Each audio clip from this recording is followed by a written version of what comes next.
welcome to my channel, The Love Tita Heart, the channel for the non-stop followers of Alden and Maine, who will serve as voice for those who cannot express their feelings for Aldab. Kamusta po kayo mga ka-non-stop? Good day po sa inyong lahat. Bago po tayo tumungo sa kaganapan kay Alden and Maine, please subscribe and hit the notification bell para ma-notify po kayo sa mga bagong video na i-upload ko. Salamat po!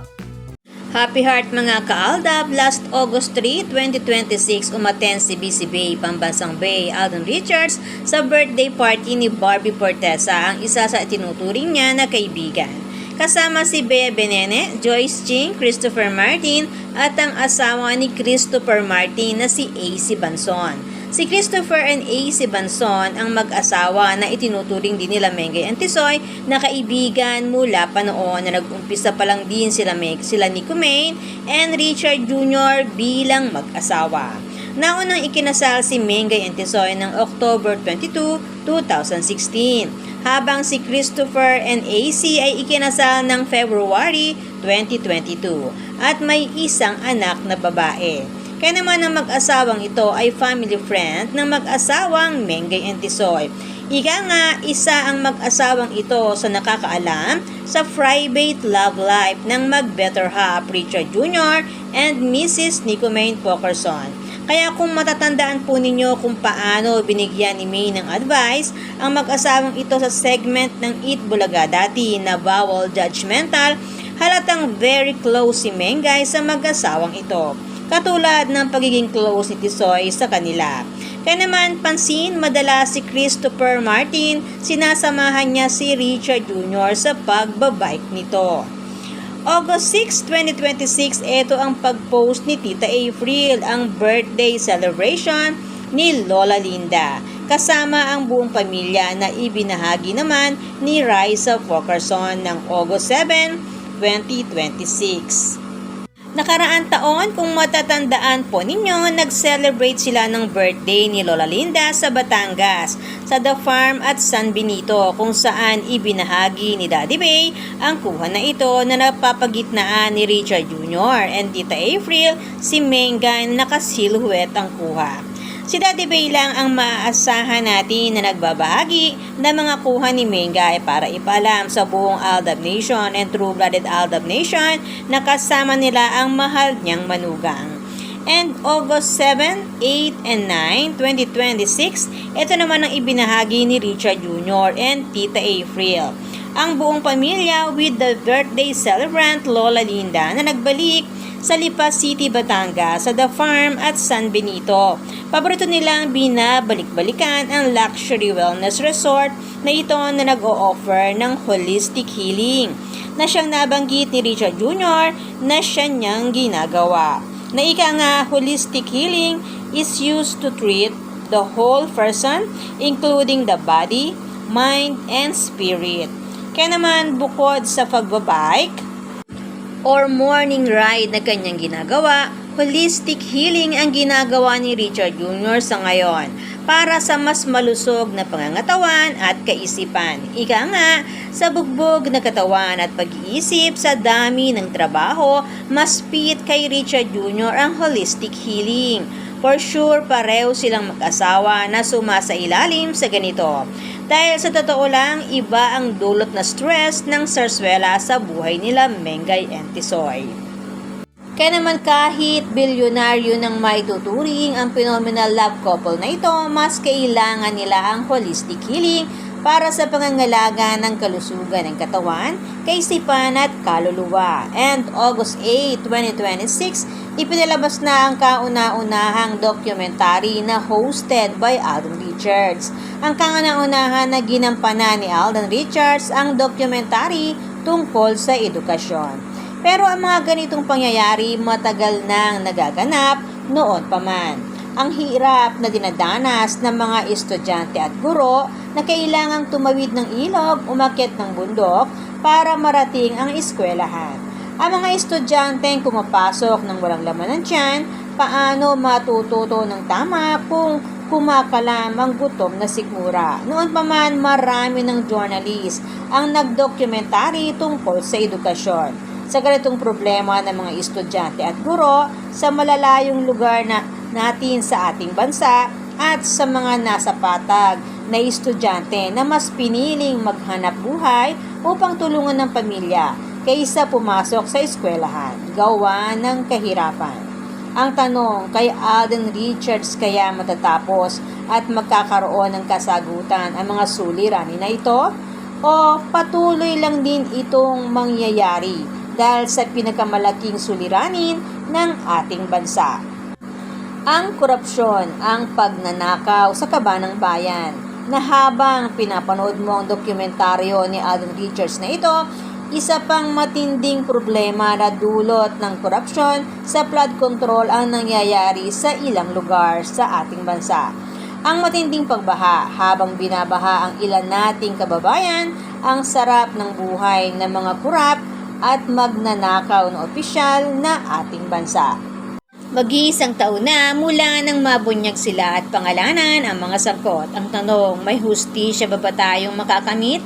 Gayong lumalawak pa ang mga pangalan ng mga sangkot at nasa sangkot ang pangalan ng mga nasa sarswela. Sa ngayon, tahimik na naman ang social media account ni Maine at kahit nitong nagdaang July 28, walang pagbati. Ewan ko lang ngayon, baka may biglang i-post dahil nabanggit natin na tahimik ang sarswela. Basta ang social media account ni Maine, muli niyang ipinost ang larawan na ito, August 2, 2026, na may caption na My Day 1. Nasabi rin ni Richard Jr. sa kanyang pag-post last August 4, 2026, Day 1. Pati sa caption, twinning rin. My Day 1, sabi ni Maine, Day 1, sabi ni Richard Jr. Habang ipinapakita ang letter M, sabihin na natin na logo ito ng McDo. Pero ang yellow na letter M pagdating sa Alden Nation at si Richard Jr. ang nagpapakita, syempre si Mengay ito. Tapos pareho pa ng caption ang dalawa. Alam naman natin na tinetreasure ni Richard Jr. ang Aldab era. Bukod sa ito, ang nagpabago ng buhay niya. Napangasawa pa niya sa totoong buhay si Maine Mendoza.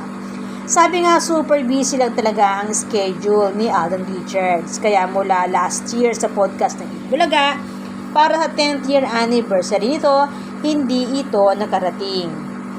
At last week sa 47th ng Itbulaga, hindi rin ito nakarating. Pero pansin lang, since last year nababanggit na nila muli ang Aldab. At itong nakaraang weeks na nagdaan, may pagganito pa ang TV5.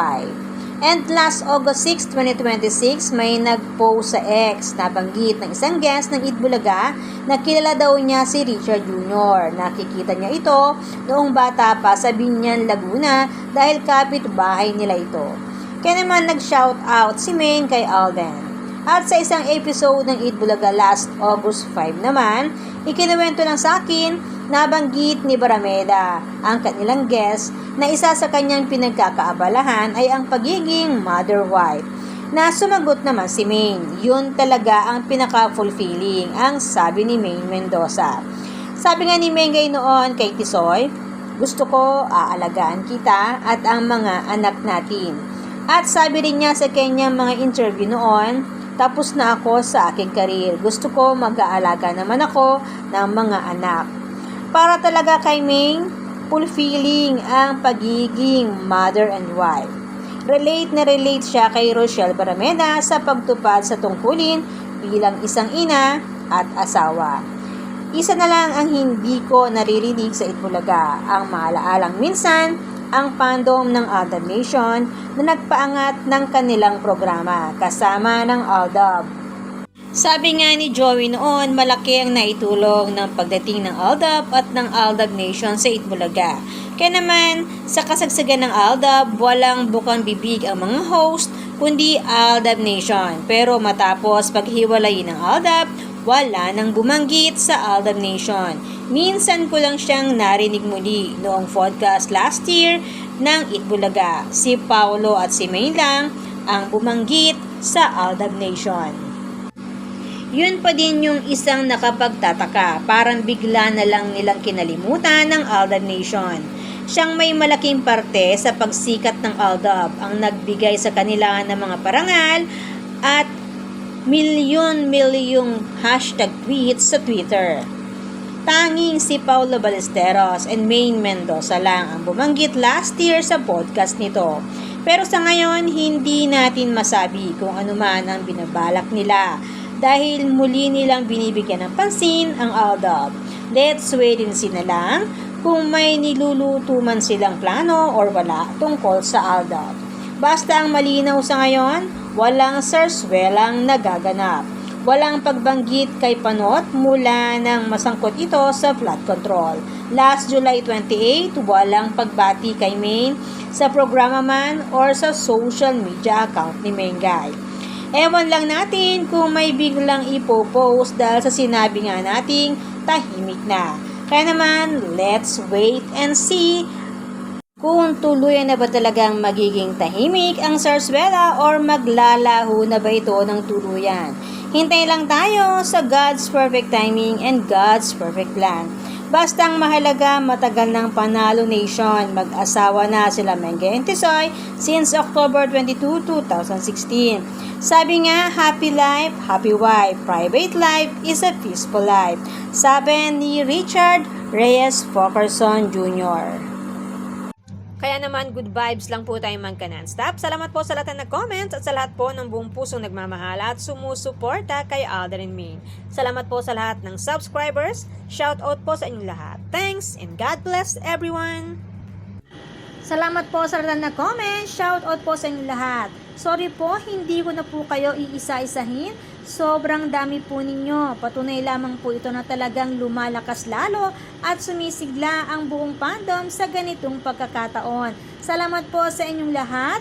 Aldab lang ang malakas. Hangad ko po ang magandang kalusugan para po sa inyong lahat. Salamat po Aldab Nation and True-Blooded Aldab Nation. Thanks, stay safe, and God bless everyone!